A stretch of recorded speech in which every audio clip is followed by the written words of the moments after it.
Southeastern Bow Hunter Podcast.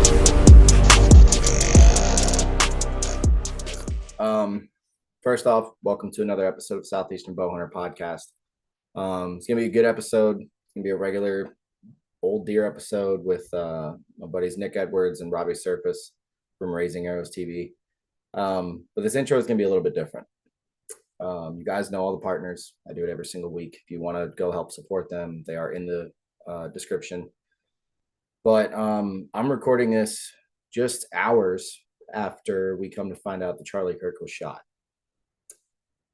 I've been thinking about this since I found out, and especially since I found out he passed away. And I don't get too political. I'm not going to get political on here. First off, please pray for his family. He was a husband. He had 2 kids. And as a father, I can't even imagine what those kids are going through right now. Can't imagine what his wife is going through right now. Not going to lie to you. I don't get involved in celebrity stuff. I don't. But this one's hitting a little different. And Charlie was a great man. He was a God-fearing man. He was a follower of Christ. He's with him now. And there's no better place Charlie could be than where he is right now. But that doesn't take away the fact that this is an obvious act of evil. And, you know, I say it all the time, right? The world is definitely going downhill. But this proves it. It does. It is extremely hard to sit here and say what I'm saying and try to be upbeat. I know that, you know, Charlie wouldn't want all of us who respected him, who followed him, who liked what he was doing, who supported him to be like this, right? But it's hard, man. It's hard that a man got killed today because some people didn't agree with him. I mean, what kind of world are we living in? You know, and the thing is, Jesus said this was going to happen. Matthew 24:7. Let me make sure that that's right. As you can tell, I'm kind of all over the place right now, but yeah, Matthew 24:7. And I'm going to read you what it says. My buddy TJ, I texted him when I found out, and he sent this to me. And this is what that verse says. For nation shall rise against nation, and kingdom against kingdom, and there shall be famines and pestilences and earthquakes. Look, I'm not one to sit here and say that, you know, Jesus is coming back tomorrow, but he's coming back. Okay. There is evil all around us. And this isn't a left versus right thing. This is a good versus evil thing. Charlie was doing God's work. He was pushing people towards Christ. He had very, very, very many good points in his debates that he would do. The man was awesome. Okay. His legacy does not need to be tarnished by people, you know, cheering for the fact that he's gone now. And I mean, just think about it. Okay. Because this could be any of us. This could be me. This could be you who's listening, who's watching. This could affect any of us. If they can do this type of thing to him, and they being whoever it is on the evil side that decided to do this, they could do this to any of us. And I'm furious. I really am.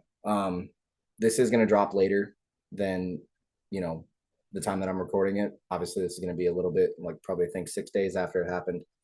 So a lot of you listening may have already forgotten about it, but don't, because we need to turn to Jesus. All of us.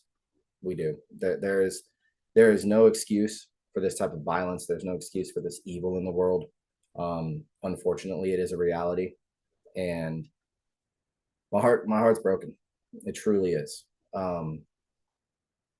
I really don't know what else to say. I was scared. I told TJ, I was like, you know, I'm just going to let God, I'm going to basically let God have at it when I do this.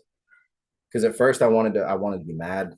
I wanted to, you know, be up in arms about it. I wanted to, I don't really know. I think just the frustration of the fact that now 2 children and a mom have to go on through life without a father and without a husband. And again, like I said, being a father, being a husband, that is my biggest fear for my family. And I have been fighting back tears this entire time. It's ridiculous. I don't care if you agree with what someone says. I don't care if you disagree with what someone says. There's no reason for this. So I just pray that God is with his family right now. I know Charlie's with Jesus, and it truly is, you know, he did his work. He did what he was supposed to do here, and it was his time. But that doesn't take away from the pain. That doesn't take away from the fact that this is going to have a ripple effect. Okay. And I know it's a hunting podcast, right? But this is important, because Charlie was a Christian man, because he pushed Jesus, because he followed Jesus, because of all of that. That's why I'm doing this.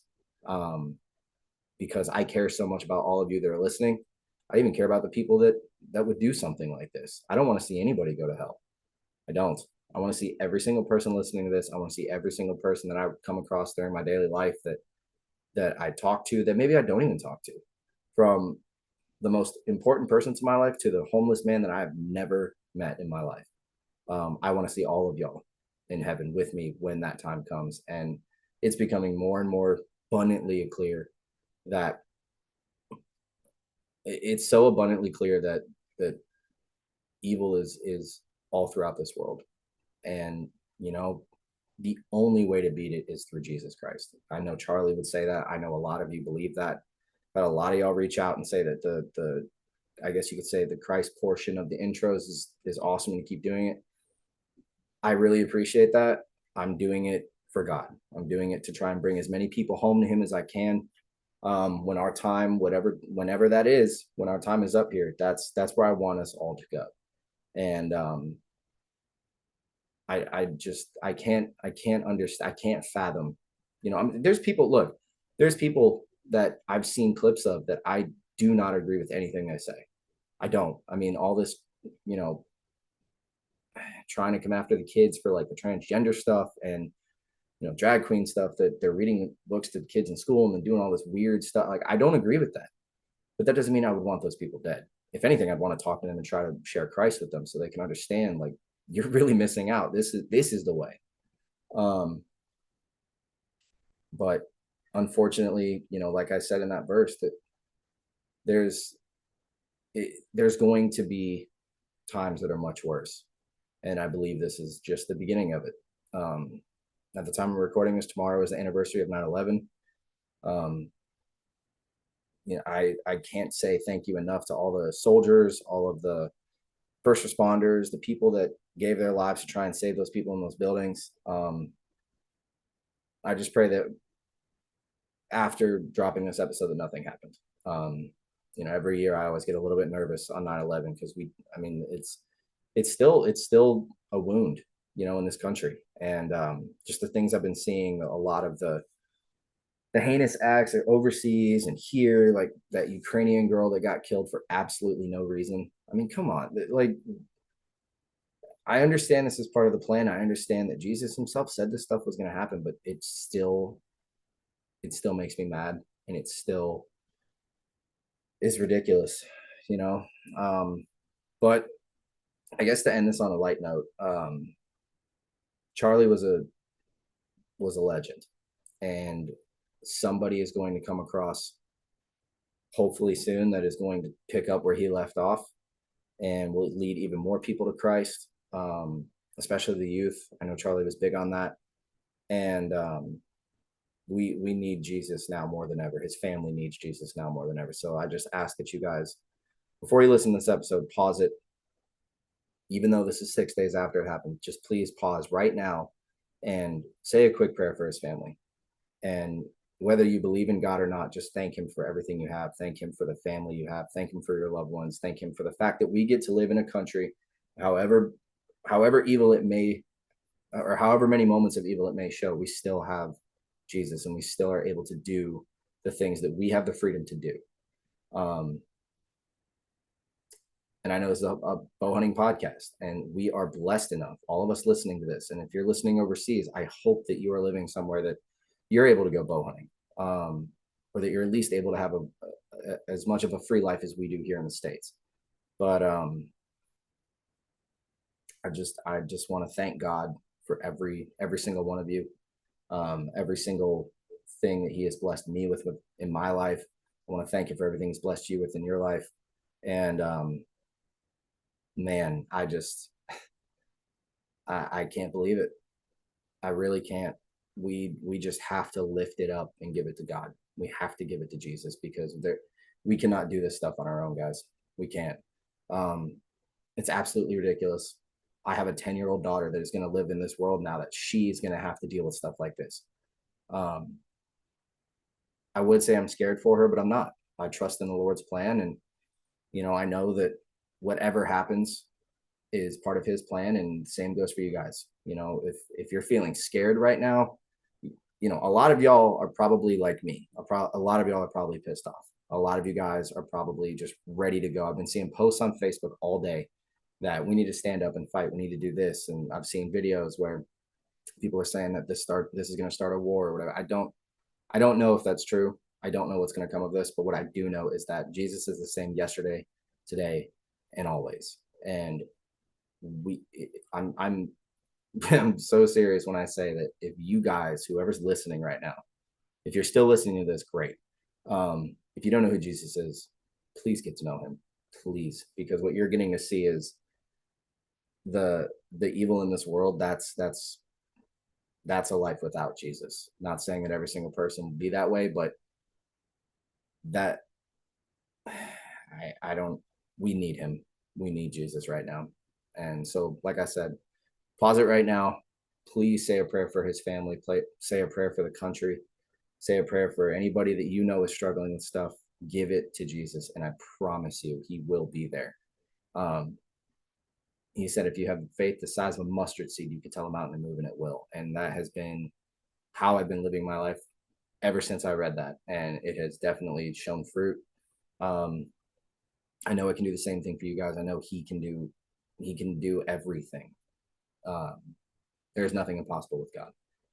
So I'm going to end it on that. Thank you guys for listening. I really hope that this episode is lighthearted, because I know that was probably the most serious intro I've ever done. But thank you, every single one of you. I love all of y'all. And just thank you guys for listening. Thank you for supporting the podcast. Thank you for, reaching out and just everything you guys do for me. I mean, it means a lot when I see just one person comment on something saying it was good. It means a lot. It lets me know that, you guys are enjoying this.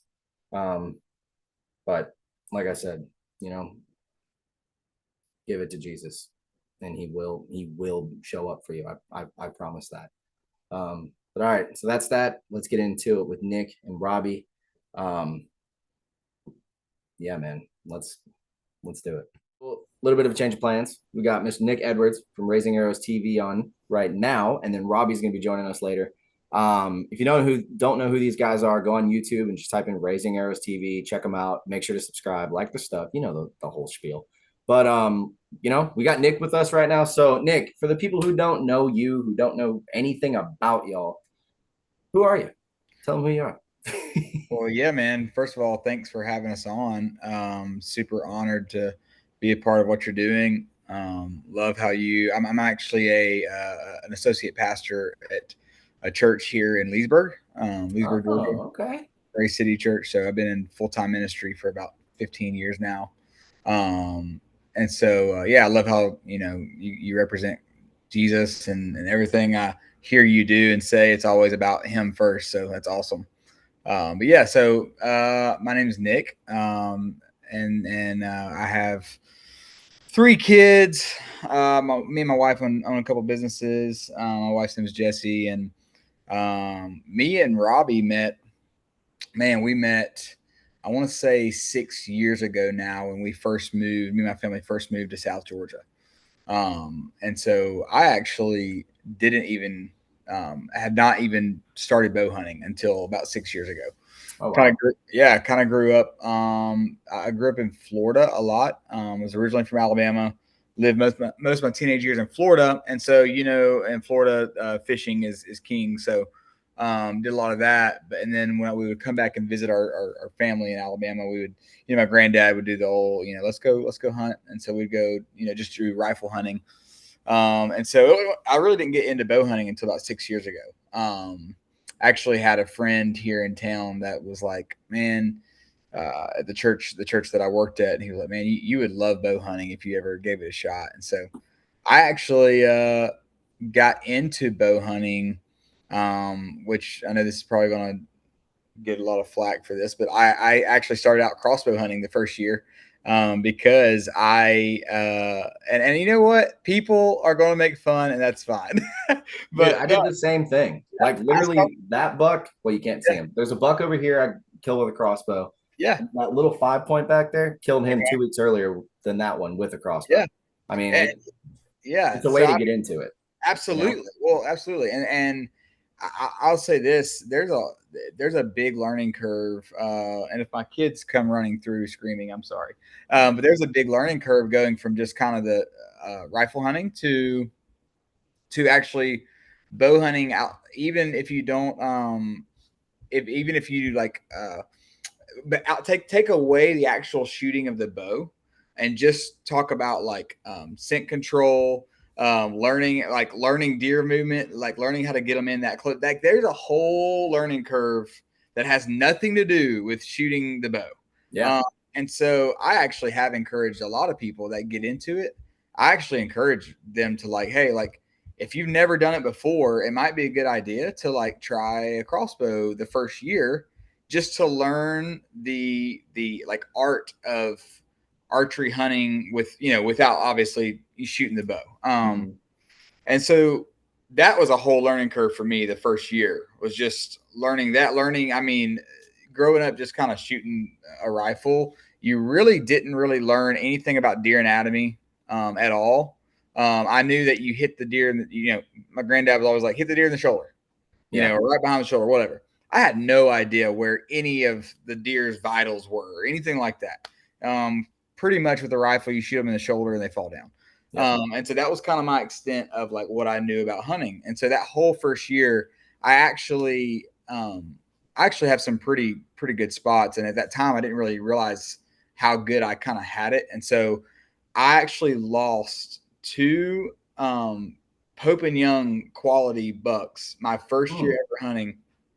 Didn't find either one of them, but it was because I was trying to get into archery hunting without having any idea of the anatomy of a deer. I was shooting them in the wrong spots. Yeah. And so both of those deer I hit in the shoulder and with a crossbow, and never found them. Brought dogs out, whole 9 yards, searched for weeks and weeks. And sure enough, both of them showed back up on camera a few months later. So that was such a, like, I don't know, heartbreaking season that first year, that I was swore that I would, like, I was like, this is never happening again. So I actually, the next year, about 5 years ago, I got into, the compound bow, and really started learning like on a fast track what I was actually doing. And obviously you're always learning. I'm still learning. And since then, I have every deer I've ever shot with my compound, I've killed it and been able to harvest that deer, found the deer. So knock on wood, I haven't had that happen again in 5 years. And we've been able to harvest some really, really good deer. In those 5 years, I've killed, I don't know, in those 5 years, I've killed 5 Pope and Young bucks with, oh my Lord. Yeah. So, we do have really good genetics where we're at. Like we have super good genes.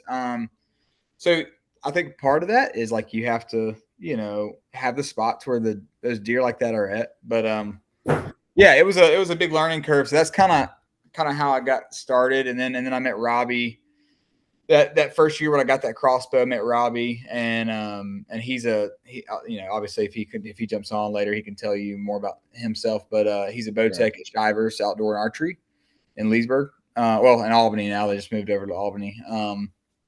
And so he put me on a fast track to really being able to learn about the sport very quickly. And I would say this too, like with the resources that we have today, with YouTube, with whatever, it's not like impossible to have success very early. I feel like as a bow hunter, like I feel like maybe like, and I don't know about you. How long have you been doing this? Bow hunting full time, 4.5 years. Okay. Yeah. And I don't know if maybe you've dealt with this a little bit, maybe you haven't. I know one thing when I started having so much success in those first few years of bow hunting, even more, more success than a lot of friends I had that have been doing it their whole life. Mm-hmm. You kind of get some of those backhanded compliments, Yeah. Oh yeah. like, Very familiar with that. yeah, like, oh, well, I remember that first year where I, killed, harvested a really good Pope and Young quality deer, and it was, I kind of had a friend that was like, well, it won't happen like that again, or whatever. It's like these negative comments and all this, but over the 5 years, I've been able to have consistent success doing it the way I do it. I do hunt a lot of suburban areas, and big woods too, but and that's a whole nother argument, and it's like people are going to debate which one's easier, which one's harder, all that kind of jazz. They're both hard. They're both hard. They're both hard. Like I hate when people do that, man. I know, and I can totally say like they're equally as difficult, but in maybe different ways. Yes. The way you feed in a suburban spot it might be different. But there's a whole other challenge, set of challenges and obstacles. And I've got a deer right now that I've been watching for. I'll just kind of go and tell you. Or am I jumping into this too hot and heavy too quick? No, you're doing great. All right. So funny story. I was actually testing out a new drone that I got, because I do some real estate drone stuff too. So I got a new drone about, I don't know, this was in July, and I was testing it out at a spot where a lease that I have, that I was just kind of testing my drone out, getting some B-roll, maybe for the episode or whatever. Mm-hmm. Wasn't really looking for deer. Wasn't doing none of that, even though that is technically legal in Georgia. Yeah. But I wasn't doing any of that. I was literally just flying it around. And I decided I wanted to see how far I could take my drone. And so I flew it. And I don't really actually know how legal this actually is. But anyway, I flew it over the road and then over to another spot I had about a mile away, just to fly it around some of that area and get more B-roll and stuff like that. Well, I fly my drone over there, and I have all this on footage, but I fly my drone over there, and as I'm kind of flying it around, I see a little group of deer, and I'm like, oh, cool. There's some does, and I'm get some B-roll and whatever. And so I'm flying it around, and then I see another little group of deer, and I fly it over there, and it's like 2 young bucks, and then there's another buck that was with them, but its head was down. And so I was just kind of flying the drone, not thinking anything about it. And all of a sudden he picks his head up, and it was just like, shoom. I mean, like drop tines everywhere, points everywhere. It looked like branches were. Was this recent? Yeah, this was in July. And, and so I'm like, what? And I'm like freaking out. And this is on your spot, right? It's on a spot I have permission. Yeah. Well, actually, so where I'm flying is actually the spot right next to where I have permission to hunt. Okay. But it's one big patch of woods. So yeah, I mean that's still plenty doable to draw them over there. Exactly. Yeah. And so I'm actually I try to get closer, because I'm like, I was way up there to kind of not to spook the deer. And so I don't know, 300 feet in the air, whatever. And so I tried to get lower to actually get better footage of the deer. Well, my drone starts giving me an alert, like weak signal, and like says it's returning home and blacks out. And so I leave my drone in the air. I can't see like on the screen because I lost signal. I jump in my truck, drive over there while my drone's in the air, pull over on the side of the road, and jump out of the or pull out get my drone back reconnected, and get some pretty stupid footage of this deer. And I've been watching and trying to hunt this deer for since then. You know, been trying to get him where I can have permission to hunt. And so the next day, I told Robbie, I was like, man, I can get this deer into where I need him to be, where I have permission to be. And so I jump in the I jump out to the spot I had permission on, baited it up, put a camera out, and the next day, boom, he was on my camera. And so I've been watching him pretty consistent. He's this week he's been kind of MIA a little bit. So I don't know what all that's about. I'm hoping that's just a coincidence and that he comes back. But anyway, he's got like 18 total points. Like, yeah, 18 countable points. And I don't know what he'll really end up scoring because he's a non-typical kind of freaky dude. And but I've sent the pictures to some very, very reliable sources, some people you probably know. And I've had, people say 170s, upper 160s. So I think at the very least, out of Velvet, he's low 160s, very least. Dude, so, those South Georgia deer. Yeah, they are something else. It's funny too, because like I'm sure you've heard me say it on the podcast, and I'm sorry if you see me like swatting around. No, you're good. This freaking gnat keeps flying across and then flying back, and I'm just waiting for the perfect shot. I'm just practicing for deer season, but yeah, dude, it's amazing how people will say, "Oh, Georgia didn't have any big deer," and I'm like, okay, Georgia has great deer. Yeah, look at just Seek 1. Look at Jay. Right. And then look at our state record. Like it's up there with a lot of other state records. I think Georgia is one of the most underrated states. It needs to stay that way. I honestly want it to stay that way because like we don't need an Iowa situation or Ohio situation where, I mean, I met a guy from Florida 2 years ago on public, and while he didn't tell me that he heard it on the podcast, I had a suspicious feeling because I used to talk about the public land up here and drop names and talk about deer I was seeing and all of that. And then I started seeing more people and I'm like, I think I'm going to stop because I just don't, I mean, I am going to hunt it this year. I didn't hunt it last year. So I'm curious if, the numbers are still up, but it's wild, dude. Like, and that whole drone thing, I've been going back and forth about getting a drone recovery guy on, just because I don't really know anything about it. Now I'm sure it'd be a really good episode, but just the fact that, we're able to do that now. It's just, it's really good, because we can find these deer, but at the same time, I'm sure people are abusing it, Oh, for sure. Well, and see, I don't have a thermal drone or anything. I just have literally it's a DJI Air 3.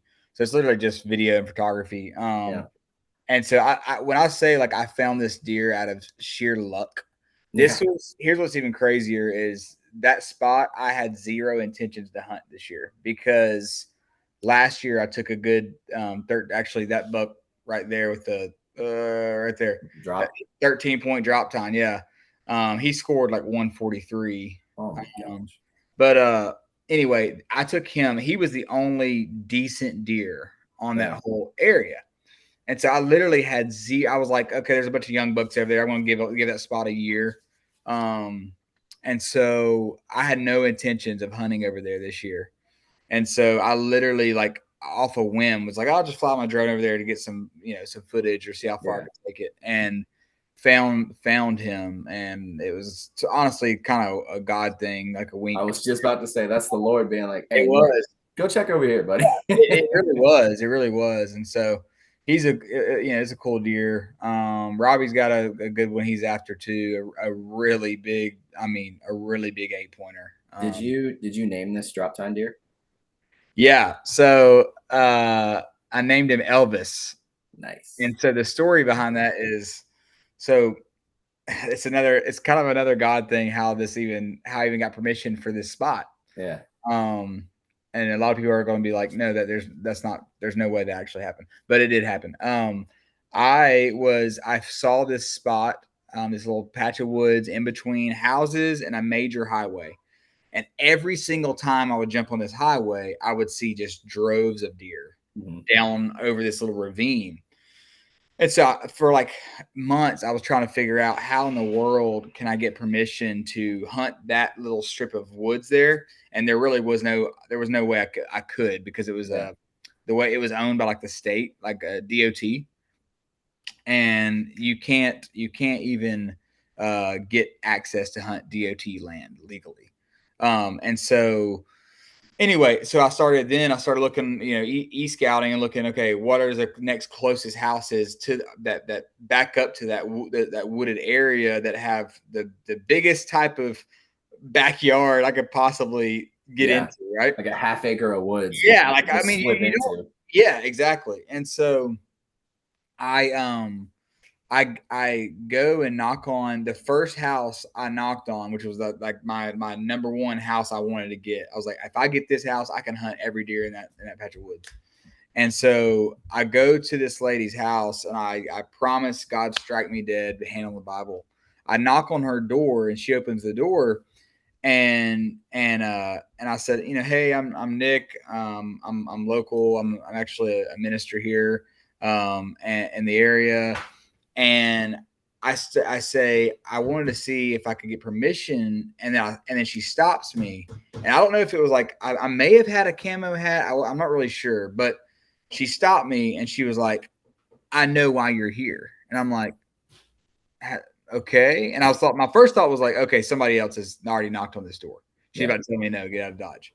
And so she goes, "I've been praying for you," and I was like, "What?" And I was like, I'm just here to ask if I could bow hunt back behind your house over here. And she was like, because that is kind of vague. Like if someone said that to me, I'd be like, all right, hold on a minute. What? Yeah. What exactly are we talking about? Exactly. And so I was like, I was like, okay, well, I'm just trying to bow hunt. And she was like, oh, I know. And I'm like, okay. She's an older lady in her late 70s. And she said, I've been praying for God to send me somebody to help me with my deer problem. And I was like, well, I'm your guy. Yeah. Like, here I am. So she actually, it's kind of funny, man. Like she actually raises flowers for a living and sells them. And so the deer were like, what? That's a thing? Yeah, I guess so. I didn't know it was either. And so she does like competitions, all this kind of stuff. What? And so, yeah, man. Yeah. And so I'm like, well, I was actually coming to ask if, I could hunt and all that. She said, I know. I've been praying for, and she's a super like devout Christian lady. Yeah. And she has a son, his name's Charles, and he has a mental issue. I don't really know like exactly what clinically his issue is. Yeah. But it's a very, he's like probably in his 40s, and he basically is like he's a child. Okay. And so his name's Charles, though, but he's a huge Elvis fan. So like literally every time I'm there putting out feed or checking cameras, changing batteries, whatever, he comes out and talks to me, and literally he just wants to talk about Elvis the entire time. Dude, please tell me that he is dressing up as Elvis for Halloween. Dude, oh, absolutely. Okay, good. Yeah. And I'm not, I gotta hope this doesn't sound like I'm making fun of him, because I'm not. No, it's really funny. But does he ever, like, when you're over there, show up and he's in like the whole get up with the wig? He won't, he's not, he doesn't wear the whole get up, but every time he's in like an Elvis shirt, every single time. Sick. And he'll come out there, and he has like an Elvis statue, a little small, trinket or whatever. And so he's always coming out and talking to me about Elvis. So I named the deer Elvis. And long story short, the church that I'm an associate pastor at now, they both actually go to this church, and we met off of me asking for hunting permission. And so it's just cool how, like, honestly, like, you talk a lot about this, but God does intertwine things even in ways we don't really see or know. And somebody might be like, well, why would God care about deer hunting? Well, it's not that he cares about deer hunting, it's that he cares about you. Yep. And he cares about the things that you care about, as long as, obviously they're not worshiping Satan. Yeah. So he cares about the desires of our heart. And so, I think that's why, like, I forget who I was talking to with this, but it might have been TJ when I was on his podcast, but it's basically like being in the woods, at least for me, and I know a lot of other people. It's almost like excuse me, another version of church. Yeah, I mean, 100%. there's been plenty of times, man. I've gone to a bunch of churches, and the words sound nice, Yep. but the Yep. feeling, like knowing the Lord's presence, isn't. I'm not gonna say it's not there, but I didn't feel it. And then when 100%. I'm Yeah. up in a tree and I'm trying to, hunt these deer, I can't tell you how many times I've been in there cold November morning and it's dark, and then you see that sun start coming up, and the Yeah, bro. whole woods just come alive, and you're like, yeah, Yeah. no, he's here. And And it's so hard to explain that to people who don't get it. They're like, why do you want to wake up at 4 a.m. to go get in a tree? mhm, And it's like for those moments, like it is cool and important to get the deer you're after or harvest a deer or whatever. That's all great. But yeah, honestly, for me, it's therapy, man. I mean, it really is. It's therapy. It's, getting along with God, but yeah. And it's kind of, so I'll backtrack for a minute and kind of talk about maybe how we even came about the whole raising arrows thing. yeah, So my parents have ran a feeding program in Alabama called Raising Arrows. It's a feeding program that feeds. They've been feeding hundreds of thousands of kids in the state of Alabama for a while now. I think 10 years, and so um, they were a huge part of like COVID. When COVID came through, and it was really heavy.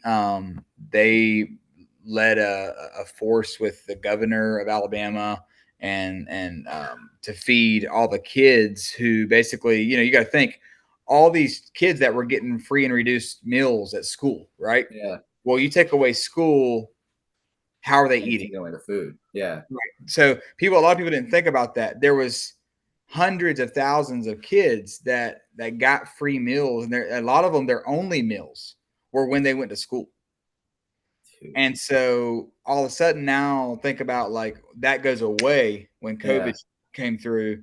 And so their whole what they did was basically work with the state of Alabama on creating a drive-through like food line where these needy families could come through and get hot meals, get all this during COVID. So it was outdoors, all this stuff.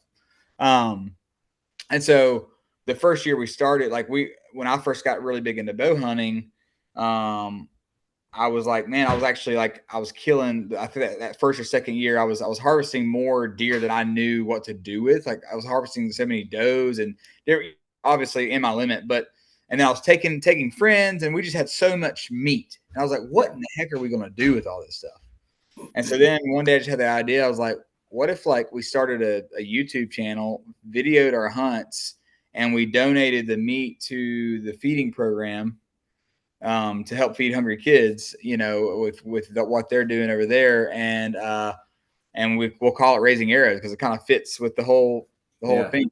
And so that's kind of where the name come from.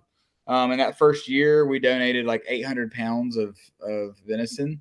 Holy crap, dude. Yeah, and so we like literally loaded it up, put it in a truck and coolers, and drove it all the way over there. And so I don't, we haven't done as much of the feeding part the last couple of years because we haven't been able to. We've done some, just not as much as we hoped. But yeah, so that's kind of how it got started, and then we just we're trying to this year even like evolve a little bit more into getting more kids and more people who have never been in out the outdoors or hunting or whatever. We're trying to get more people, especially more kids, into the sport. Yeah, So the whole idea behind Raising Arrows is like raising up children and generations that are built around good principles and obviously ultimately God. And so we love getting like new people involved, especially kids. yeah, So I've got a few dads and a few families in our church that I've already talked to that like I think dads always feel like hunting is such a big like challenging thing if they didn't grow up doing it. And yeah. so they feel just like totally unequipped to like how in the world do it? Like my kid wants to go hunting. Where do I even start? And so we're going to kind of this year incorporate some of that into what we do and in some of our episodes and stuff like that. So I mean, it's funny you say that because, like, I've started hunting when I was 24, and Yeah. I always loved it. I just never had the chance to do it. I always thought like, and it's kind of hard to really remember, but when I was younger, I used to think like even going deer hunting, you'd have to spend, a couple grand, right? Oh my Lord. Is You he can't see it, on? but he's popping up. He's coming on. Come on, Robbie, make it work, man. Make it work. But yeah, picking back up on that, because I'd watch these shows and these people would be killing Right. giant bucks, and like I'd be playing, you know, Deer Hunter on the computer and stuff. Oh my goodness, he's here. Can you hear us? All right, I can hear y'all. Can y'all hear me? Hey, yeah, we can hear you loud and clear. What's up, man? What's up, man? Hey, y'all are on the truck, so I'm just walking out of work. Oh, you're good. I'm sorry we had to make you rush. No, it's just that time of the year. Robbie, Yeah. Well, I was when telling you tell people to bring their bows in about a week before season, you're kind of doing it to yourself there, man. Yeah, I guess I walked into that one, didn't A little bit, but it's all good. You're just helping them out. Yeah, we were just talking about, the raising arrow history and stuff. So I guess Robbie, you hopped in, so we'll put a pin in that for a minute. And for those who don't know who Mr. Robbie Surface is, can you tell us who you are, what you're involved in, and I guess, your part in the whole raising arrows situation? I? Driving surface. I think I was on here one time with you and John before with Georgia Archery. Yep. I'm just a Bowtech in Southwest Georgia at Shiloh Outdoor and Archery. In Albany now. It was Leesburg, but we're in Albany now. Been a Bowtech for several years now. Avid bow hunter. Been a bow hunter since I was in my early teens. Had some fairly decent success, I would say, with harvesting whitetails and javelinas and an axis deer. So pretty good bow hunting career. I'm happy with that. If I never kill another one, I'm satisfied. My position with raising arrows is Nick and I have been buddies since he became a customer. I don't know, several years ago, 3-4 years ago, whatever it's been now, when he bought his first 6 years ago. Man, you don't even remember our anniversary. Come on, man. It ain't been 6 because we opened in December of 2020. So I bought a crossbow from you. Okay, it was 2020. I bought a crossbow from you in 2020. Okay, so 5 years now. Yeah. But Nick and I have been buddies since early on. I don't remember him buying the crossbow, but I remember him buying his Torex. And I got to thinking about something the other day, Nick, and I don't know if it was you, but we hadn't been open long, and I was in Home Depot getting something, and I ran into a gentleman wearing a Seek One shirt. It was 100% me, dude. I was thinking about that the other day too. Isn't that crazy? Yeah, and I was fortunate enough to get to work on Lee and Drew and Kendall's and Jay's bow when I was in the Metro Atlanta area. And I'd seen Nick in Home Depot wearing a Seek One shirt, and I stopped and I think I took a picture with him or took a picture of him and posted it on Instagram and sent it to Lee, because that would have had to have been 21 if I had to guess. So Seek One was very popular at the time, but they still wasn't near as big as they are now. But to run into somebody that was a big fan of theirs, 3 hours south of where I was living in a random Home Depot, I thought was pretty cool. And I knew that Lee and Kendall and Drew and Jay at the time would have thought that was cool too. So of course I sent it all to them, and I don't know why I thought about that the other day, Nick, but I did. And I don't know if that was Nick or not. Yeah. But my part with raising arrows is, to answer your question there, it was, I kind of have my own YouTube channel, and I do it just strictly for the fun of it. I enjoy filming as much as I do hunting. It's work when you get into it, to the level, I guess, of which we have, because you've got all these thousands of dollars worth of equipment that you're toting to the tree, and it's not light. There's a lot of parts. there's a lot of pieces. You make more noise than what you have to with hanging tree arms and this, that, and the other. You know, I have been guilty at times of, you know what, I'm just going hunting today. I'm not taking that. Where now I kind of not have to, but have to. Yeah. But I had my own YouTube channel going, and it was doing pretty well. And Nick and I just always have gotten along so good, and just kind of kicked it off from the start. I don't know what he said while I was not on the podcast. So his story, a lot of really bad things. Yeah, Yes, his story we will may not cover contradict mine. But anyhow, we kicked off pretty well, and he asked me if I would entertain becoming part of Raising Arrows. And, you know, I put a lot of work into the channel that I was trying to grow, but I didn't have the video editing skills. I didn't have the personality. And I wanted to do it, or I wanted somebody or to be a part of something that I knew had an opportunity to grow. It was very Christ-minded, with the right values and the right wants, and the right mindset. So when he asked me, I thought about it for a little while.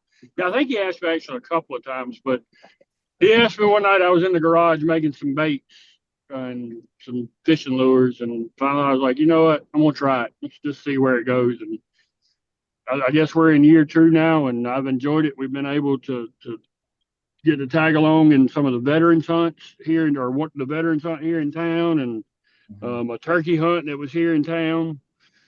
So I've enjoyed it. Very long-winded answer, I reckon. No, my hat's off to you guys, man, because like I've thought about doing the filming my hunts thing, and I don't know. I tried it last year one time, and I couldn't even get the bracket to attach to my tree stand. I just said, you know what? I spent 30 minutes with this. I'm here to hunt. I'm not here to film. I'm just gonna do my own thing.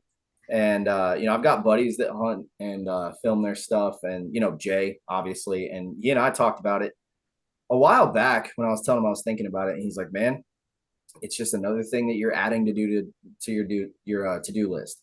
And I already have a long enough list when I get in the tree. I don't need another thing. So my hat's off to y'all, because I respect the crap out of it. I really do. I'll say this for me. I think you're right, Robbie. The first year, 6 years ago when we moved here, I actually bought a cheap crossbow from Academy. And I think I came to you just to get bolts for it. And then the next year, when I was just telling Eric about how that first year of the crossbow, I shot 2 really nice bucks and lost 2 of them that same year, because I knew nothing about the anatomy of a deer, where to shoot, nothing. And so I was telling Eric that next year when I jumped into the compound, I really kind of studied my butt off and really learned what I was, at least learned enough to have a clue of what I was doing. And since then, haven't had the issues. But yeah, I remember that it was funny that you brought up that story about seeing me in Home Depot before we even knew each other. I thought about that this week too. But yeah, I did. I asked you twice to be a part. The first time you were like, man, I don't know, man. I don't think I'm really up for the whole, you know, the teaming up thing. And then I think I had my own thing, and I'd put so much effort into it, even though it really wasn't going anywhere. I'd put so much effort into it. In the back of my mind, I was kind of like, man, am I giving up on something that I started? And then, after you asked me that second time, and getting a better understanding of what Raising Arrows TV is, and the mindset and the purpose of what Raising Arrows TV is. When I got to know more about it, I mean, it made sense. It was a fit. It was it was something that I really could see myself being a part of. And you know, when you asked me that second time, it was obviously meant to be. And you know, we didn't get to go out to dinner. We didn't, you know, there wasn't any romantic dates. It was just like, you asked me twice, and I finally said yes. Well, if I was going to take anybody out on a date, it would probably not be you. No offense. I don't. Agreed. Oh man, that's funny. I remember. You know, I remember when I first got into this thing. Robbie was like, I think I probably was at Robbie's shop almost at least 3 times a week, asking questions. What is this? What does that do? Why is my air? What does this mean? I mean, I knew, like I told you, Eric, like I grew up, just kind of rifle hunting here and there with my granddad. And so when I got into this thing, I had zero idea of what I was doing. But after that first year, I say all this to go back to the filming thing. The only reason I started ever filming was that first year when I lost those deer. The first question that people would ask me when I bring somebody out to track or whatever, where did you hit it? Yeah. Right? That's the first question everybody asks. There was zero chance that I could answer that question. Shooting a crossbow with that arrow going so fast, you are not seeing it. Your eye is not seeing where that arrow is going. So you might think you hit one place and every time, it's a perfect shot. It was a perfect shot, like right where it's supposed to be, And so the next year, I started just filming first, like on my phone, just so I could like at least go back and look at exactly where I hit the deer, or at least in a general area. And what I learned was what my eye was telling me and what actually happened were very different. Mm-hmm.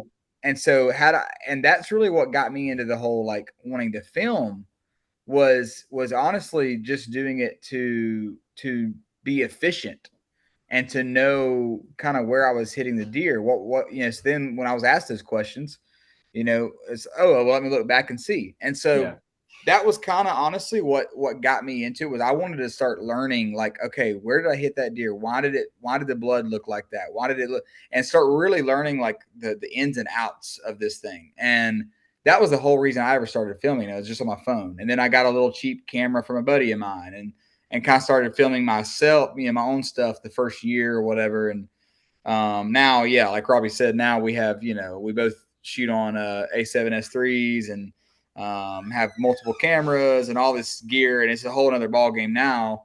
But yeah, honestly, that first couple of years I got into this, I really just started filming just to know where the heck I was hitting these deer at. Yeah. I mean, I struggled with that last year, man. Like I shot 2 does, one of which I know was a bad shot because I actually walked up on her bedded. And I mean, if you guys listen to the podcast, you know all about that.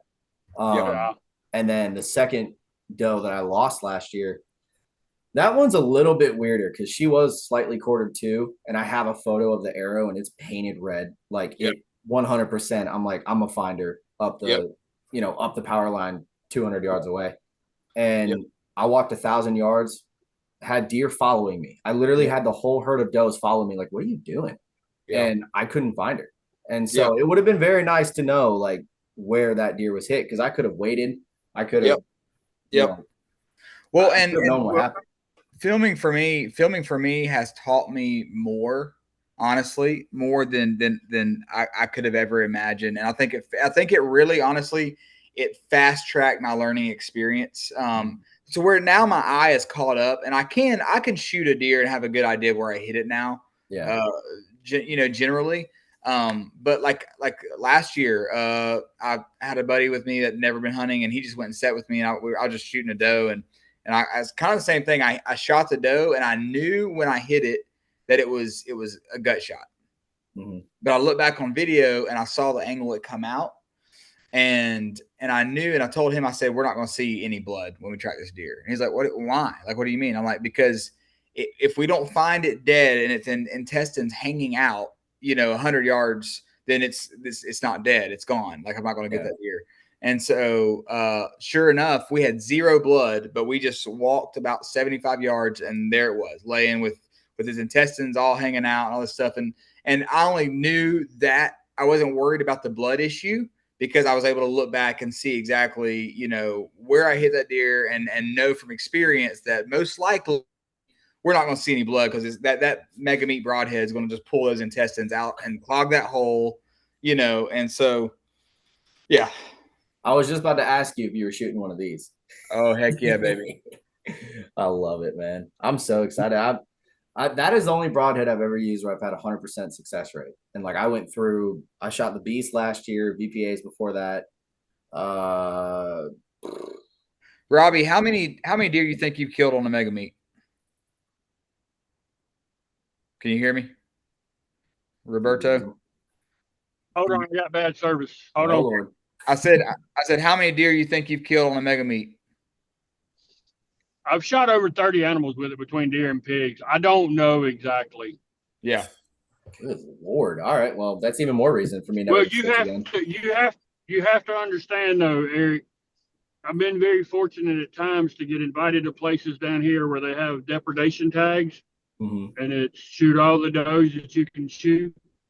Mm-hmm. So I mean, my even if it numbers was are going to 10. be skewed to a lot of other people because I've had opportunities that most other people that listen to this podcast will never get. Yeah. But even if you said, oh, I've only shot 10 deer in the past however long the mega meat's been around, that in itself is still, yeah, because I've only had one time where now I didn't shoot this deer. It was Josh Criswell. And we tracked this deer for a mile last year. And he was shooting the mega meat. And it did the weirdest thing that I've ever seen because he showed, like, I saw where the deer got hit. And I know where his stand was. I know the whole setup and everything. And the weirdest thing was that he shot it right in that little pocket. But then instead of going out the other side, it deflected somehow and went out the chest. Mm-hmm. Yep. And we were looking at this deer like, how is that possible? Because that would mean the whole arrow's got a curve. It was just a weird situation. Well, but it still did the job. And the blood trail, once we found it, because I don't know if it plugged up or what happened, but once we got on it, dude, it was a red carpet the whole way. Mm-hmm. So, and it got chased by coyotes. That deer did bed up and was going, like, it, I guess, fell over or was just about to die. And then coyotes got on it. So that adrenaline dump. And next thing you know, it's a mile away and we're having to call a dog. And it was 4 hours of going through a marsh, a pine thicket. There's more to it that I don't want to say on here, but let's just say it was a long track. So it was fun though. I mean, and that's why I like the mega meets, man. I consistently tell people, if you want, in my opinion, the most devastating broadhead that we have right now is that broadhead. Yeah. But it's probably, in all honesty, it's probably well over 30 animals, but I would be willing to confidently say that it may even be closer to 40 because I've been shooting the mega meat now. I was shooting it the year I moved here, which was 2020. Mm-hmm. And so I've averaged 7 animals a year. I've averaged year before last I killed 11. Last year I killed 9 with a bow, 7 with a bow, 11 year, 7 or 8 the year before. I mean, I really don't know. I've killed, and that's not including pigs. I've shot one in Texas. How about now? Yeah, you're good now. How about now? I've killed 4 pigs with a mega meat too, I think. One of which in a full run, believe it or not, a dove. Good Lord. So you're saying you're good with a bow. That's what I'm hearing. I just pure luck. I was at full draw, or I was drawing. They caught movement or whatever. They took off. I just swung, shot on a Hail Mary. Pig squealed, kind of took back in, went sideways, and then he kept on going, or she kept on going. Eventually got down, tracked her. I did not hit her in the most optimal place. And she wasn't a real big pig, probably 100 pounds or so, a good eating size if you were to eat them. But I hit her in front of the back legs, and the mega meat did so much damage that she didn't survive it. The thing, almost exactly what you said, Eric, that I've had the same thing kind of happen to me. And the only reason, once again, I go back to the filming thing. It taught me so much because exactly what you said happened. I shot a doe one time and it was a great shot, but the way she was quartered away, and had I just not had video reference, I would have never known that the arrow actually went in and then kind of came back out the chest cavity. But it went in, and I think it hit that opposite shoulder blade and shot it back forward. And so what was cool is, had I just from the naked eye, I would have just thought, okay, it was just went straight through, on the other side, and would have really not known. But because I went back and saw, oh man, that thing went in like gut, but out like chest cavity. Yeah. And I was like, she's gone. Like, she's done. Like I had a good idea right then. Like, okay, that deer is not far. Like there's gonna be a puddle of blood. It's gonna be a red carpet all the way to the deer, and it was. Yeah, it was. But well, like even with the mega meat, man, I gut shot a deer because I didn't know, or I guess I knew, I just didn't think about it. It was user error, but I had one of them open up in flight one time. Oh wow. Well, the only reason is because I was using one of the older snap collars. Yeah. And it was actually the same exact broadhead with different blades that I killed this deer behind me with. Okay. Same collar, just new blades. And I shot at this doe at 25 yards, and I literally, because I use lighted knock, so I can kind of see after I shoot what's going on. Yep. And I watched this arrow go, and then it opened, and it just straight to the right. And it punched straight through her guts. The crazy part is, because of what this broadhead does, I mean, I watched her, and I felt terrible, right? Like, it's first gut shot deer. I'm devastated at this. It was not a good situation. Yeah. But I did watch her go circle around me and bed up down in this little, it was on 1 acre. Basically it's like this flat spot in the woods that was down the ridge a bit. And I could see her. And I was like, all right, I'm going to leave her overnight. It's clearly a gut shot. I could see her intestines hanging out as she went down. So I know she's going to die. And sure enough, man, I got down quietly, got out of there, went and felt horrible, barely slept that night, got up the next morning, and there she was, just dead as a doornail, So even if, because I know Ranch Fairy always talks about like the plan B era, right? Like he's all about crazy weights, and I'm more of a middle ground guy. But he likes shooting baseball bats. Pretty much. And he likes shooting rebar. Yeah. I basically look at the mega meat as like your plan A and plan B era or broadhead, because if you say you make a bad shot a little far back, you can still stick your head in the hole most of the time. Not saying you should, but you get what I'm saying. If you hit them good, dude, the blood that thing produces is absolutely insane. Like I'm a lower double lung aimer. I aim double lungs and low, and that to me, it just gives me a lot of room for error there. If I'm a little bit, if the deer doesn't drop at all, it's a perfect shot. Yeah. If I'm a little low, it's still a perfect shot. Probably hitting heart. If I'm a little high, I'm still in lungs. If the deer drops, I'm hitting like that's just. And I like I said earlier, I've been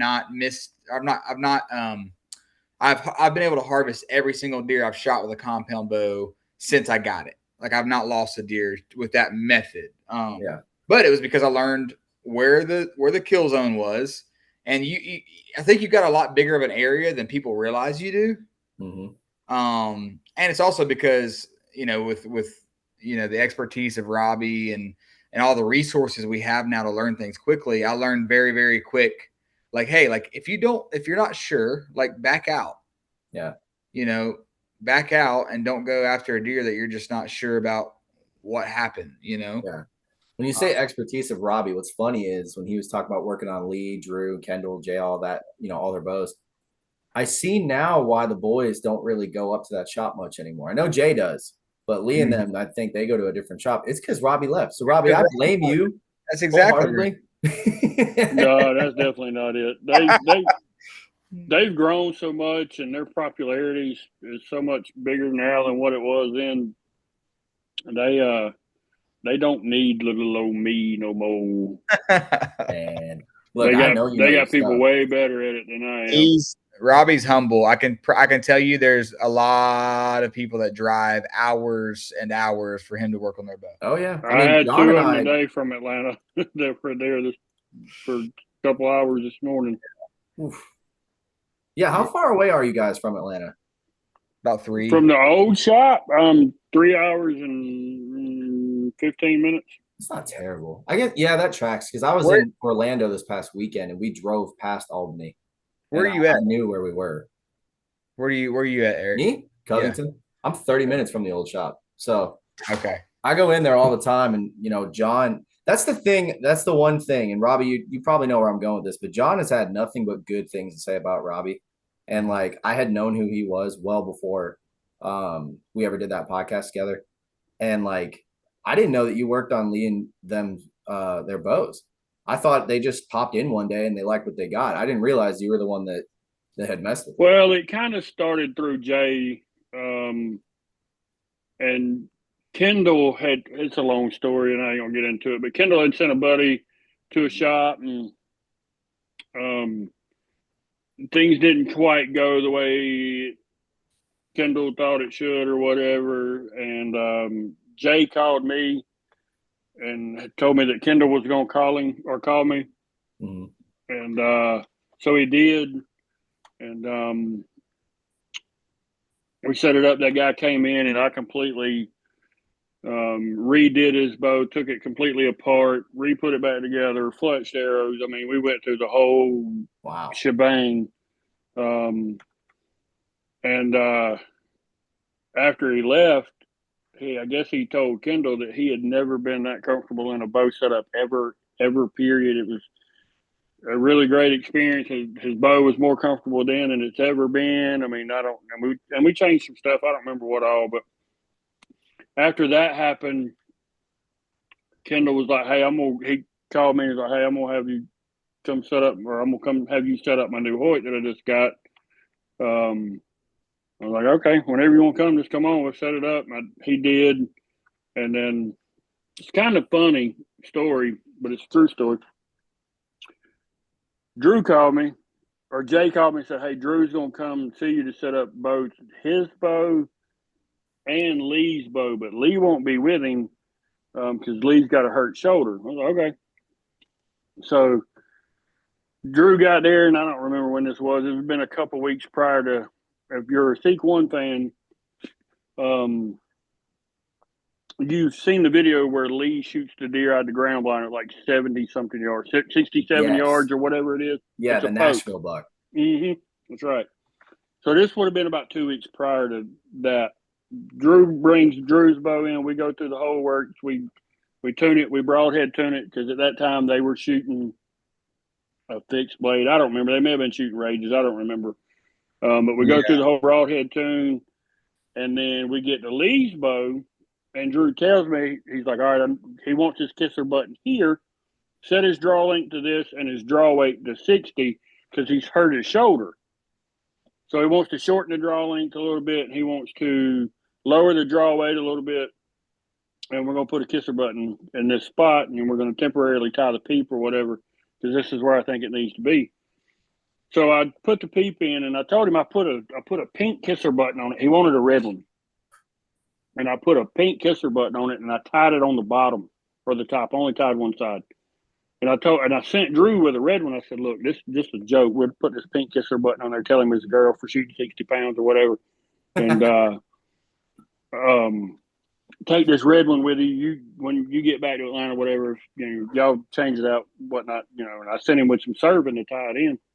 Well, Drew took the bow to Lee, and he wasn't comfortable with it. He wasn't comfortable with the half-inch shorter in draw length, and the peep wasn't quite in the right spot, So Jay called me a couple of days later, whatever it was, 3 or 4 days later. He said, "Hey, Lee's going to bring that bow to you." He said he wants to switch it back to the 29 inches. He wants to move it back to 70 pounds, and he wants to move the peep a little bit or whatever. So, okay, whatever. Lee gets to Social Circle a couple of days later. We move the bow back to 29 inches. We move it back to 70 pounds. And he still had the pink kisser button on it. And I was like, "Dude, I sent Drew with a red kisser button for y'all to swap out. We just sent it as a joke." And he's like, "No, leave it, man." He said, "I like it. Just leave it." He said, "If it's good, just leave it." So we did. Went through the whole tuning process, got it broadhead tuned, whatever. Well, he left. Less than 7 days later, he shoots that deer out of the ground blind at, I don't remember, it's right around 70 yards, and it's an absolute missile. I mean, you can watch it. Oh, yeah. That was a freaking just smashed him. Phenomenal shot. Yeah, he texted Drew. Of course, you don't know that they've killed a deer until a day or two later, a lot of times. Well, Jay calls me and he's like, Lee just smashed a giant in Tennessee. He said the best arrow flight he's ever seen or whatever. I'm like, that's the pink kisser button. So Lee and I had this thing for a couple of years. Every time he would shoot a big one, I'd shoot him a message, say, hey man, that pink kisser button has still got good luck. Well, this is a couple of years prior to them signing with Matthews. Yeah. Lee shot that bow for that year that he got it, and partially of the next year, because he hadn't had his new bow set up or got it late or whatever. So he shot that bow that I'd set up for him that year for a year and a half, and it still had the pink kisser button on it when he set the new one up. Dude, it's so funny because I know exactly. So go back, what if you bow don't you're believe me, talking go about. back and watch that video of him shooting the deer out of the ground line and watch the several videos afterwards, and he's shooting a black Hoyt. Yeah. With a pink kisser button. I can vouch for that. I mean, you guys probably already know I'm a huge Seek One fan. Like those guys were so crucial in like my bow hunting journey, my faith journey, all of that. And you know, even now being able to call Jay a friend, like it's one of those things like we were talking earlier, you know, the whole God thing. Because I remember, man, when I first started, you know, back in 2019 is when I found them. I grew up 30 minutes from where Lee and Drew are killing these giants. Wow. And I had no idea. And then so I come across Seek One and I was like, yo, what's all this? They're bow hunting in people's backyards. And I'm like, dude. So I became a huge fan. Saw Jay, saw Lee, all those guys. Yeah. And then come to find out when I move out to Covington that Jay don't live that far. So I hit him up on Facebook, become buddies, hang out at the jail and blast. And now it's like I can call the dude anytime I want. You know, and it's just one of those things like he honestly has been a huge help in me understanding my faith, because I'll call him up and be like, hey, what's this verse mean? Like, explain this to me. Hey, sorry, my bride says hello as she's leaving. And but yeah, man, it's wild to think that, because like I said, I know exactly what bow you're talking about. I can think of it as you're describing it. I'm like, yep, there's the pink kisser button, there's the Hoyt, there's that 60-yard shot that I still to this day, that's one of my favorite videos to watch. So yeah, I need mine too, because I mean, it would. Matter of fact, I got, which I'd never be able to find it now. I got video footage of the shot and a text message from them well before it ever went to YouTube, and I was kind of jacked up because I'm like, all right, now I didn't kill that giant deer, but yeah. If I had done a mediocre job at putting it together, it may not have worked out in the manner of which that it did. So I was like, heck yeah, man, I feel a part of it because of I got lucky and did a good job. Yeah. Well, we need to do. I live vicariously through everybody that I work on their equipment.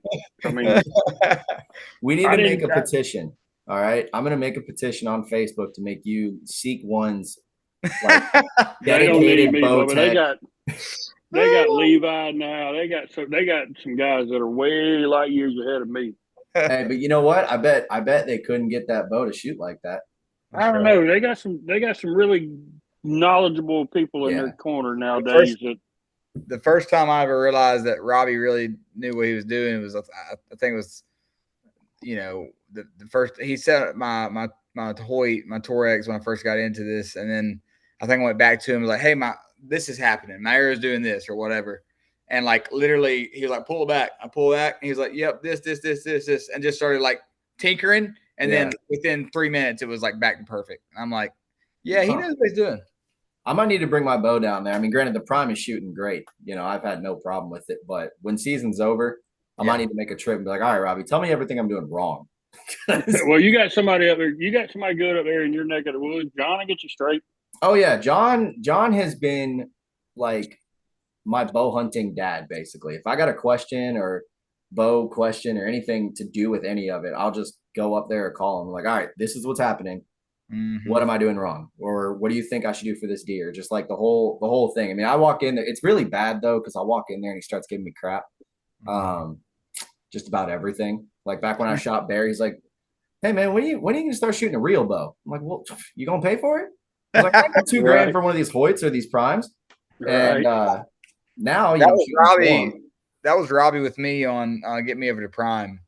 I was stuck. I think I owned. Did I buy 2 Hoyts or 3 from you? Yeah, Rob? you bought a Torex, and then you bought the Venom Pro. Venom Pro, and then didn't you buy an Alpha X there? Right? I bought 3. I bought 3. Bought 3. Oh God! I bought three Hoyts from him, and he every time he's like, "Man, when you gonna get? You need to get a prime. You need to get a prime." And so, what's funny is I had been on the fence. I got an new Alpha X and got it custom how I wanted it and all this, and it was sick. It was a great. It was divine, man. It was divine. It was divine. It was divine. divine. It was a great. Like honestly, that Alpha X it shot amazing. It was a great bow. Yeah. But so I was on the fence. I was like, okay, I might go give Prime a try. And so what's funny is we actually a group of us went to TAC in Dahlonega when it was in Georgia, and it's so funny that first morning of TAC we get there, and that first morning I get a message on my phone. It's like, you've won a free Prime bow. Come to the tent and claim your prize. And I'm like, and I sent a screenshot of it to Robbie, and I was like, is this legit? Like this can't be legit. And he's like, I don't know, let me see. And so he sent it to somebody else, and they were like, yeah, that's legit. And so went first day of TAC, went, and they were like, yeah, congratulations, you won a free Prime, whatever you want. And I was like, what? So I got to get a Prime RVX 32 however I wanted it, and they sent it to me, and so that's what I shoot now. Dude, that's wild. Have you shot the form? I have shot Robbie's form. I don't have a form, but I've shot his. Robbie has a form.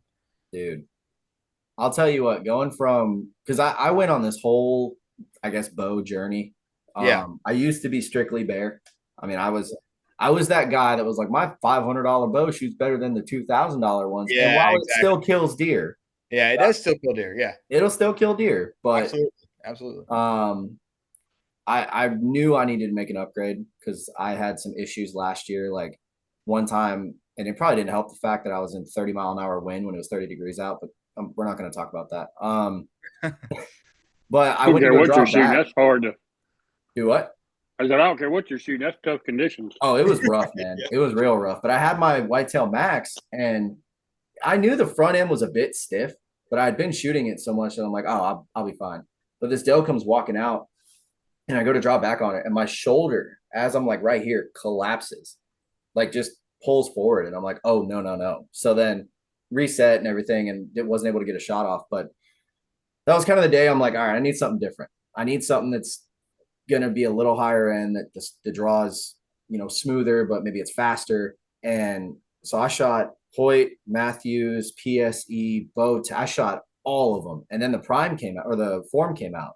And I called John. I was like, do you have one yet? He's like, yeah, I got one in the shop. I immediately went up there and shot it. And I was like, dude, this is the best bow I've ever shot. And then 2 weeks later, Brian from Prime comes on, and we end up partnering up. And now it's like, I'm not shooting anything else. I mean, there was a time this year I went 3 weeks without shooting my bow. And because I was just so busy, and we went out of town. There's a whole bunch of things that bunched up. And I came home, and I told my wife, I was like, I have to shoot. This is in like May or June, maybe. And I step out there with the bow and just draw it back and right on. Nothing changed. And I'm like, that's why. Doesn't mean I'm going to slack off, but they're just that good. And I mean, I've had big names in the industry that test bows tell me, man, I just can't get used to the form. And I'm like, dude, you just ain't shot it enough then. Because I've tested it for myself around all these other bows, and there's nothing better. So, well, and then, in their defense, that's why we have different models and whatnot. Is just because you like the form, not everybody's gonna like it. Yeah. I'm just biased. I'm very biased. Yeah, I mean, and I am to a degree. I mean, Prime's been great to me, personally, but I will be the first to tell you they're not necessarily the deadest bows that I've ever shot. They're not necessarily the quietest bows I've ever shot, but in my opinion, they're hands down the most balanced. They just sit so much better for me than any other bow that I've ever had in my hands, holding wise and aiming wise. Mm-hmm. And for that reason alone, to me, they're forgiven because I don't have to fight it to hold it on target. Yeah. Now Does that mean I'm a professional archer? Absolutely not. But I would be a much worse archer, I think, or lower success than what I've had if I were shooting a bow that I had to really work to shoot.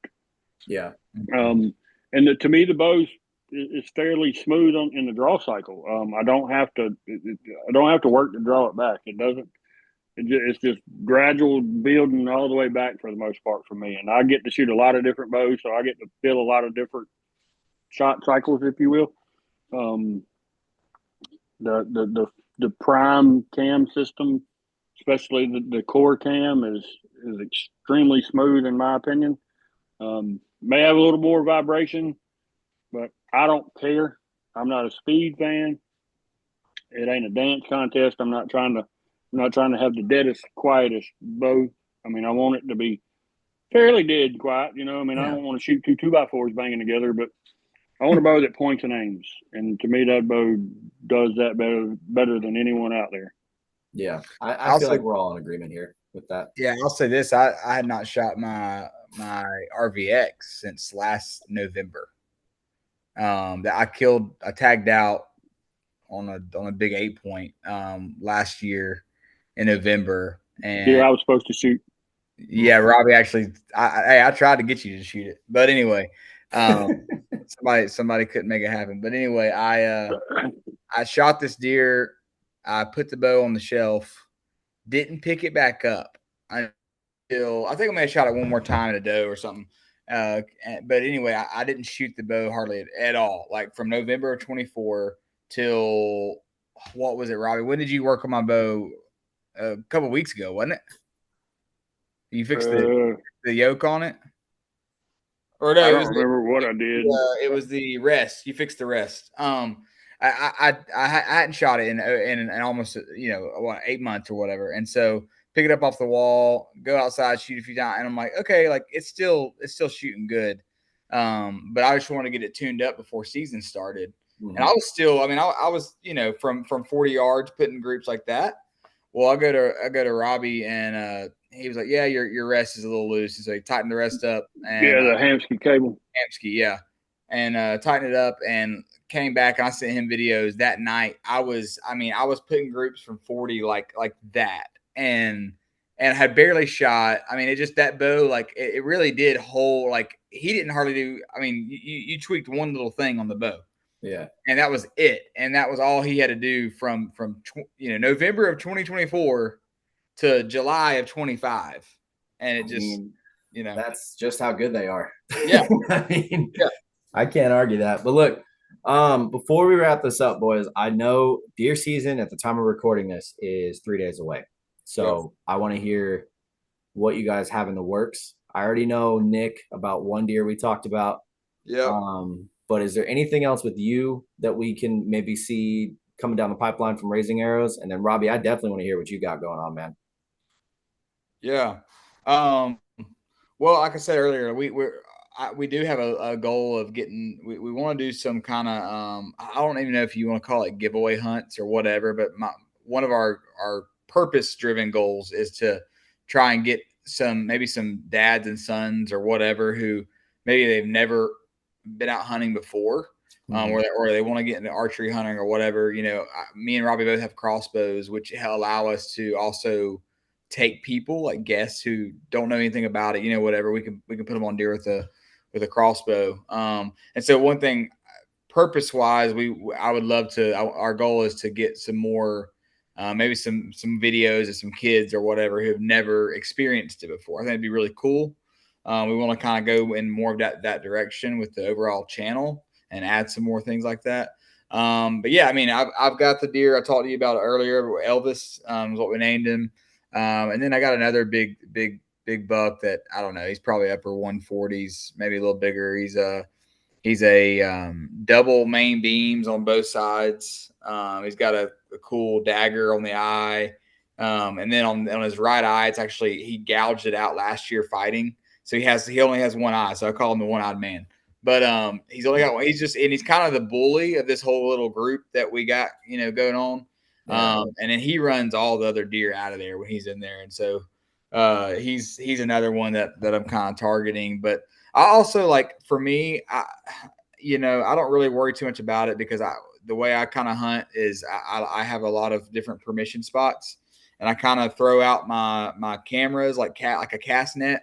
And then once I kind of find I'm for this one buck, I can kind of jump to that spot and go after that buck without only hunting one specific place every time. And that's kind of one reason why I don't mind not having a big lease is, like, when you have one spot to hunt, you have one place to hunt. And what's fun about the way I kind of run and gun, and so the way I hunt is, like, when I dries up and they're just not there, let's pick up and let's go check another one.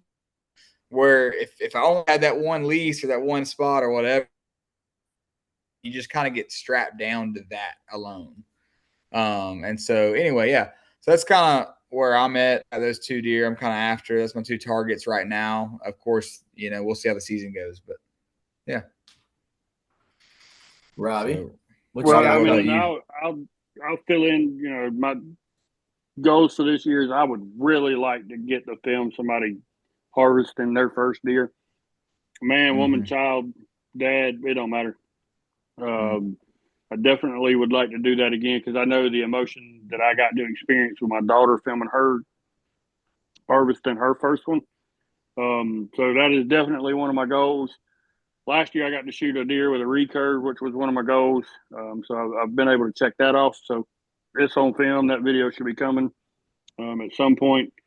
But buck-wise, I've got a couple of target deer. One's a real big white 8 in the same spot where Nick's one-eye deer is. But what Nick doesn't know is if one eye shows up and I'm sitting there, Nick's going to have one less deer to hunt. That's right. That's right. I knew He's that was going to have coming. one less deer to hunt. He could be mad at me, and I might not be a part of Raising Arrows TV afterwards. But I will hopefully be able to put my hands around, another giant. So it'll be not worth it, but you take what you can get. I wouldn't shoot that deer. It would be, God, it'd be so hard to let him walk, but I wouldn't shoot him until I shot him. But that's pretty much it. I mean, I had a couple good deer on the leash that we've got, but we've had a lot of pigs show up in the last week, and none of the bucks that we were getting pictures of have been on camera. Now, I do realize, like you say, we are 3 days before opening day, September 10th of the time of this. Acorns have started to fall heavily. Yep. So deer have certainly, and they're losing velvet. Some of them are growing hardhorn. So they're in that transitional phase from summer ground to fall ground. Yep. And I may have, them deer that we had at least may have just moved on. I don't know. Or they may be on acorns. I hadn't been able to get up there and scout. I wanted to go this past Monday and I couldn't. I had to work my side job. So I don't know what that's going to boil down to. So I just want to, like I say, get a first timer on theirs. And then hopefully get an opportunity at the Wide 8 or One-Eye Joe, or maybe a new deer shows up. I don't know. I'll say this: we have probably about 4 episodes in the can that we're working on from last year still. That big 8-pointer behind me, right? Oh, I can't do this. Right there. I killed that deer in a swamp. We got an episode on that deer that's out. It's actually kind of funny. Our biggest episode, like most of our deer hunting videos, get 4,000 or 5,000 views. But then our biggest one was actually a fishing episode I did with a friend of mine. It got like 36,000 views. Have no idea why. Like it just did. Like it's so crazy. I don't know. But we have a lot of some good content like in the works. And then we should be able to put some good hunts together on film this year. So, well, I'm looking forward to it, boys. You know that I think I'm subscribed. I'm gonna check tonight and make sure. You better be subscribed. Come on now. Well, you sent me the link, and I knew who you guys were, obviously. So I went ahead and was like, okay, let me go ahead and subscribe. Right. So Yeah. I'm pretty sure I'm on there. If not, I will be tonight. Yeah. But yeah, man, I just want to thank you guys for coming on. I think this season's going to be really good for all of us. Like, hearing about the bucks you guys have. And I think I've got on one property 7 shooter bucks showing up. I mean, Wow. That's it's amazing. dude, it's insane. That's loaded. I actually found out, I'll say this real quick, but I found out that the biggest buck that I'm chasing right now, I thought was a deer I was chasing last year. Turns out it's not. So knowing that that big buck from last year could still be alive, I mean, it could go from 7 to 8 to 10 to God knows how many, right? And I mean, this property's got it's one of those like places that It's loaded. it's loaded. And thanks to Josh, honestly, for getting me this place because he used to hunt it. And he went ahead and was like, yeah, man, go ahead and hit it, see what you can do. And I don't know. I'm excited, but thank you guys for coming on. Yeah, man. We need to do this again soon. I want to do maybe like an end of season episode to see what our seasons ended up being. And then to all the people listening, go subscribe. Okay. Go follow them on Instagram. If you guys have a TikTok, now's the time to plug it. And then definitely go subscribe and everything on YouTube. So. So you can find us on YouTube, Raising Arrows TV. You can find us on TikTok, Raising Arrows TV. And I'm gonna depart with this, and I'm not gonna get political, but today was a sad day in the United States of America. Rest in peace to Mr. Charlie Kirk. Keep your thoughts and prayers with his family, his wife, his kids, and our country, because our country changed today. Yeah. And so just without getting too political or too emotional, prayers for Mr. Kirk and his family, and I'll leave it at that. That is the best way we could have ended this episode, man. I appreciate that. I'm not going to go into it any more than I already have. We did cover that a little bit in the beginning of this, and then the intro is nothing but that. But great way to end it, boys. Well, I guess good luck this season, and I guess till next time. All right, man. Thank you.